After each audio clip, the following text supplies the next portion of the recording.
سلام بر همگی، خوش اومدید به مگادارو. امروز میریم سراغ یکی از معروفترین استروئیدهای آنابولیک در دنیای بدنسازی، ناندرلون.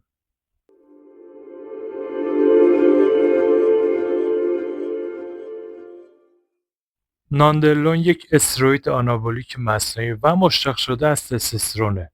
این ترکیب در پزشکی برای درمان بعضی شرایط خاص مثل انواع کمخونی و مشکلات تحلیل عضلانی مورد بررسی و استفاده قرار گرفته. اما شهرت اصلی آن به دلیل اثراتش روی افزایش حجم و قدرت عضلانی در ورزش و بدنسازی. ناندرلون برای اولین بار در سال 1950 شناسایی شد و در اواخر دهه 1950 وارد استفاده پزشکی شد.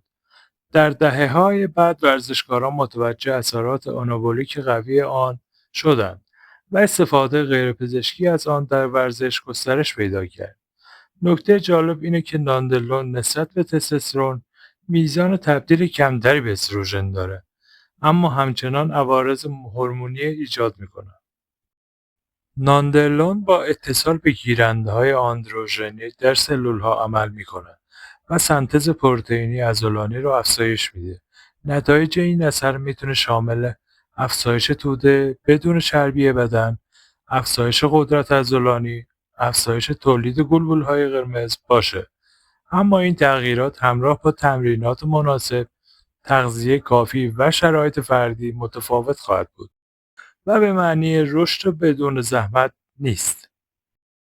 برای ساخت عضله و افزایش قدرت بدون قرار گرفتن در معرض خطرات هورمونی، عوامل پایه اهمیت بیشتری دارند.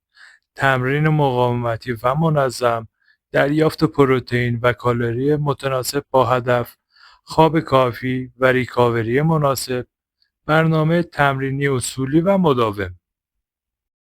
ناندرلون یک ماده قدرتمنده، اما مصرف خودسرانه اون میتونه عوارض جدی ایجاد کنه، مثل کاهش تولید طبیعی تستوسترون و کوچک شدن بیضه ها، کاهش باروری، آکنه و چرب شدن پوست، تغییرات خلق و خو و تحریک پذیری، افزایش خطر مشکلات قلبی و تغییر نامطلوبی چربی خون. در زنان ایجاد صفات مردانه مثل کلفت شدن صدا، افزایش موهای زائد. به همین دلیل مصرف اون خارج از نظارت پزشکی میتونه خطرات قابل توجهی داشته باشه. ناندرلون یک استروئید آنابولیک قدرتمنده. میتونه روی رشد عضله و قدرت اثر بذاره.